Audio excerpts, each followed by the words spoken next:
있고 내가 또 지금의 너 거기 있어줘서 너의 모든 순간 그게 나였으면 좋겠다 생각만 해도 가슴이 차올라. 첫마디로 우리들을 사로잡은 노래들에 대해서 계속 이어나가도록 하겠습니다. 지난번은 가요제, 오디션의 흐름에 따라 같이 말해보았다면 오늘은 음악의 장르와 관련해서 말을 해보고자 하는데요. 뭐 어느 나라나 다 그렇겠지만 한국은 특히 각 연령대별로 좋아하는 장르의 음악이 좀 다르다고 볼 수 있습니다. 물론 당연히 절대적이진 않고 그 틀을 멋지게 깼을 때는 대중들이 크게 인정을 하기도 하죠. 반갑습니다, 형님 누님들! 여러분의 큰 소리 대성했습니다! 날바 날바 기술 날바 날바 기술 날바 날바 날 봐요. 엄마 나 이러지 마세요. 여자의 마음은 그대랍니다. 좋아해요 사랑해요. 심장이 바운스 바운스 두근데 들릴까봐 겁나. 처음부터 내 모습이 내 가슴 울렁이게 만들었어. Baby bounce. 그렇지만 기본적으로 과거부터 현재까지 한국에서 꾸준하게 사랑을 받고 있는 장르가 있는데요. 그것은 바로 발라드입니다. 그런데 왜 유독 발라드가 한국에서 사랑을 많이 받았을까요? 한국 여행을 오신 분들은 다 아시겠지만 한국에는 동네마다 꼭 있는 게 노래방이거든요. 본인이 노래 부르는 걸 좋아하면 아주 땡큐이고 또 내가 노래 부르는 걸 안 좋아해도 옆에 친구들이 알아서 눈앞에서 라이브 공연을 해주니까 사실상 모두가 즐길 수 있는 최고의 유흥인 거죠.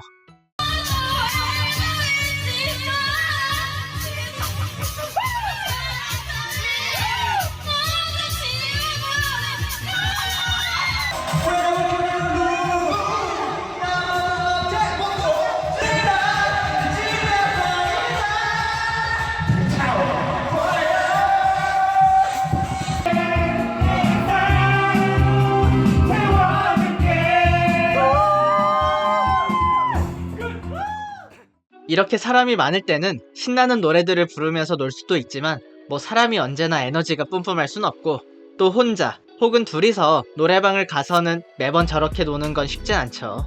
다시 말해 조금은 차분한 분위기의 노래를 부르고 싶을 때도 분명 있을 거고 특히 잔잔한 멜로디와 멋진 가사말의 노래로 이성에게 어필을 하고 싶을 때에는 역시 발라드만한 장르가 없는 것 같아요. 그렇게 지금도 한국의 노래방 차트를 보면 인기 순위에 발라드 노래들이 가득한 것을 볼 수 있습니다. 다만 발라드라고 해서 뭐 죄다 느려 터지고 지루하지 않냐는 편견은 버리셔도 되는 게 R&B를 섞은 발라드 혹은 락 음악을 섞은 발라드 등 다양한 방법으로 발라드는 존재를 해왔었거든요.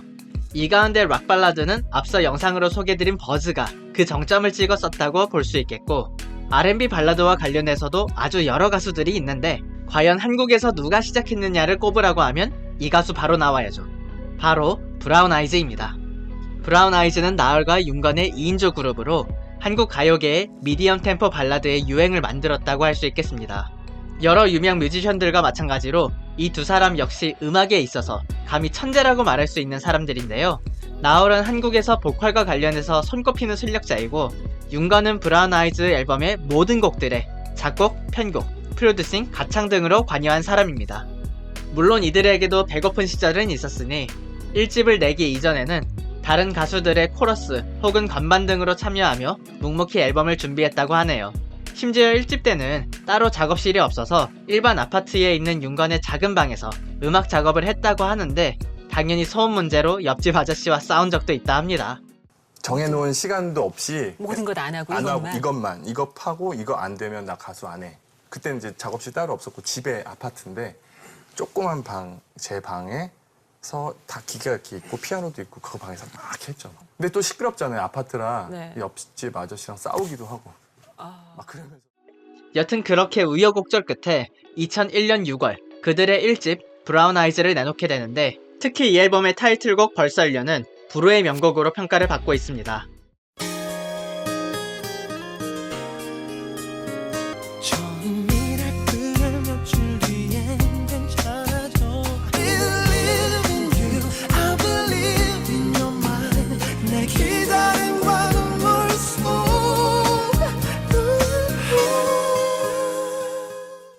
일단 저 전주부터 시작해서 특유의 멜로디나 리듬감이 미친 수준이라 지금도 노래가 세련됐다고 느껴지는데 이거 저 혼자만인가요? 그래서 윤건이랑 나얼 둘 다 당시도 그렇고 현재까지도 방송 활동을 거의 하지 않는 사람들인데 그럼에도 불구하고 음악방송 1위는 물론이며 특히 음원 차트 21주 연속 1위를 하기도 했습니다. 이 노래의 전주가 너무 아이코닉한 나머지 진짜 타임머신 그 자체라는 생각도 드는 게 노래가 시작되는 순간 모두 각자의 옛날 그 시절로 돌아가게 된 것 같아요. 한국 드라마를 좀 보신 분이라면 예전에 응칠에서 나온 적 있긴 한데 이 드라마도 벌써 10년이 넘긴 했네요. 친구? 지랄하네.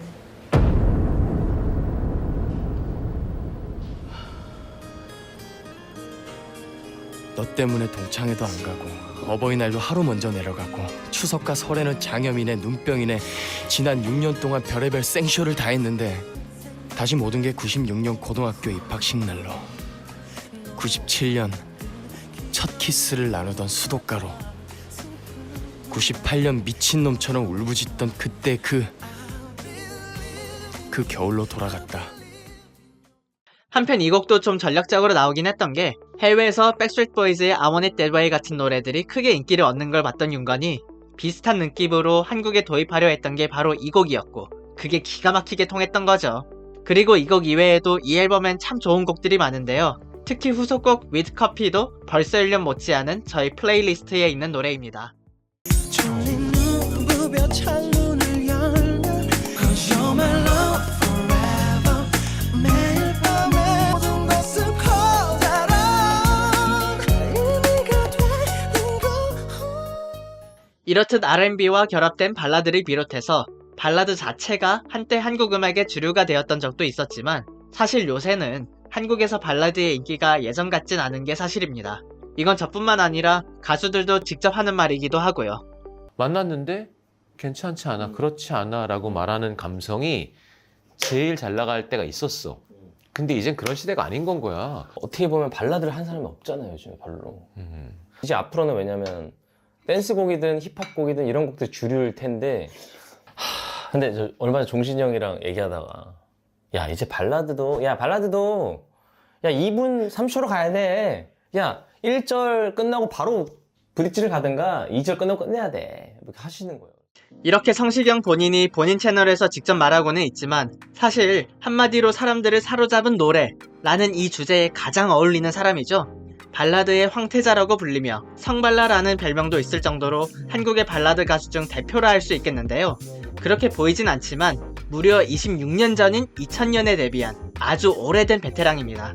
그동안 많은 앨범과 더불어 수많은 히트곡들로 우리들에게 기억되고 있는 그이지만 성시경을 대표하는 노래를 딱 하나만 꼽으라고 하면 첫 소절을 부르자마자 모든 관객들이 쓰러지는 이 노래를 안 꼽을 수가 없겠습니다.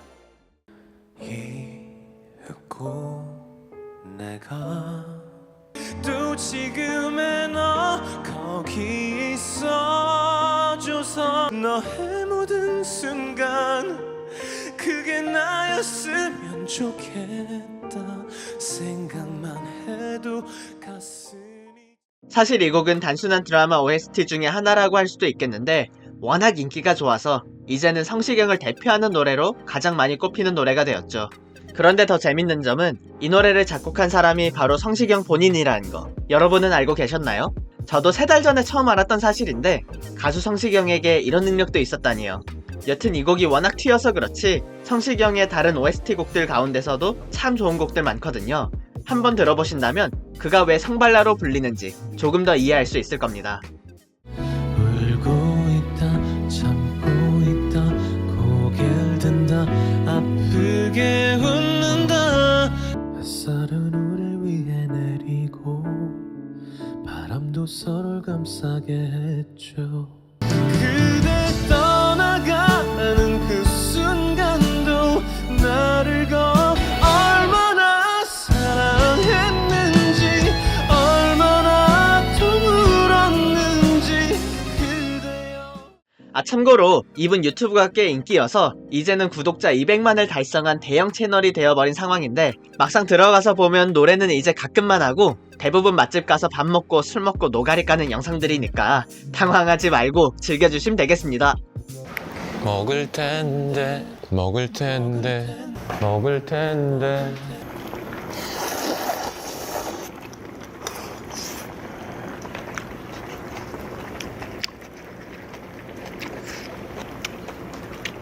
와, 너무 만족스럽다 진짜. 그러나 말씀드렸다시피 발라드는 현재 그 비중이 줄어들고 있고 이를 대체하고 있는 새로운 장르들이 여러 등장하고 있는 추세입니다. 먼저는 당연하게도 아이돌 음악이 있을 거고 그 외에 최근 아주 흥행한 장르가 있었는데요. 바로 힙합입니다. 힙합 사운드는 이미 트렌드가 되어버려서 세계 어디에서나 모든 장르에 넓게 통용이 되고 있는 상태라고 생각이 되네요. 우리나라도 힙합이 아이돌 음악에 자연스럽게 녹아들은 상태라 이젠 오히려 힙합 단독 장르에 대한 수요까지 가지게 된 상황인 듯 합니다. Nah, you don't wanna be on my best side. That's right, I'm sliding through. A rock star, a pop star, but rowdy. I say bye to the paparazzi.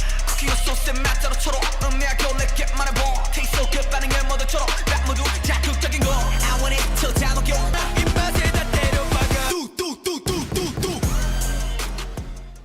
그래서 역설적으로 현재 대한민국에는 진짜 힙합 노래가 음원 차트에 올라가 있지는 않은 상황인데 이게 몇 년 전만 하더라도 완전히 달랐거든요. 특히 2010년대에는 대한민국에서 힙합의 황금기라 불릴 수 있는 시기로 로꼬, 박재범, 제키와이 등 가수들의 노래가 나오기만 하면 차트 최상위권에 머물렀던 때가 있었습니다. 우리 안에 소리 놓아 너의 얘기한 꼬리 이건 우리 안에 소리 놓아 내가 손을 들어라고 하면 들어 하는 위로 다른 것도 필요 없어 난 그녀를 바탕화면 종종 내 꿈을 꾸지 경쟁자들의 꿈도 먹고 근데 이미 5년 전부터 했지. 나한테 내가 완장하는 돈. Honey bands on me, honey racks on me. I'm a born hater 달리반 피카소 난 벨라스케즈 밀레 엘 fucking Greco We're going now 내가 공연 너네들도 하든가 이런 힙합 열풍이 있었던 것에 대해서 이유를 크게 두 가지 말해보고 싶은데 첫 번째는 TV 힙합 프로그램 쇼미더머니가 있겠습니다. 지난 영상에서 말씀드린 슈퍼스타 K, K-팝 스타 등과 같은 서바이벌 오디션 프로그램의 힙합 편이라 생각하면 되는데요. 이 프로그램은 시즌2부터 흥행을 시작하여 대중들에게 힙합을 수년간 아주 친근하게 선보인 무대로 힙합 장르와 미디어가 잘 결합된 최고의 콜라보 중 하나였다고 생각됩니다. Yo 젊은 놈들 전부 뻗어가게 사장들 앞에 아저씨 stop it Hey 랩이나 내 밤이지 요즘 것들 이래서 안 돼요 난 선택받은 자 색다른 삶에 사는 날이 가득하네 얼굴 좋아 보이지 오늘 is my payday 꺼내겠다고 보자. 맨 밑바닥에서 영화의 술병이 날 만들어. 허기저기를 꽉 물어지지. 그리고 제가 생각하는 대한민국 힙합 열풍 두 번째 요인은 바로 래퍼들의 래퍼, 빈지노였다고 생각이 됩니다. 저는 결국 어떤 유행이 있다고 할 때에 우리가 누군가를 따라하고 싶고 또 닮고 싶어야지만이 유행이 가능해진다고 믿고 있거든요. 스포츠를 예시로 들자면 마이클 조던의 등장이 수많은 조던 키즈를 만들어냈던 게 아주 대표적인 예시이죠. 그리고 이 대한민국의 힙합에서 사람들의 우상이자 아이돌이 될 수 있었던 존재가 가수 본인은 좀 쑥스러울 수도 있겠지만 저는 그냥 빈지노가 딱 그 역할이었다고 말하고 싶네요. 예전에 빈지노라는 가수를 제가 처음 알게 되었던 아주 강렬했던 기억이 있는데 지금 한국에서 가장 대표적인 SNS는 인스타그램이지만 2010년대 초반에는 페이스북을 젊은 사람들이 제일 많이 썼거든요. 그리고 페이스북을 기억해보면 내 친구들이 직접 올린 게시물 뿐만 아니라 친구들이 좋아요를 누른 일반 게시물까지 같이 뜨는 시스템이었잖아요.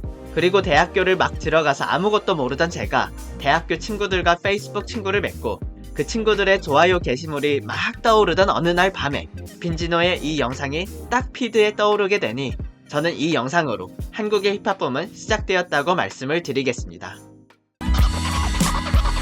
한 속에 갇힌 고기들보다 어쩌면 내가 좀 더 멍청할지 몰라 하루 종일 노란 바닷속을 항해하는 나는 아쿠아맨 빛이 같아 잊지 마라 너의 얼굴과 몸이 영원할까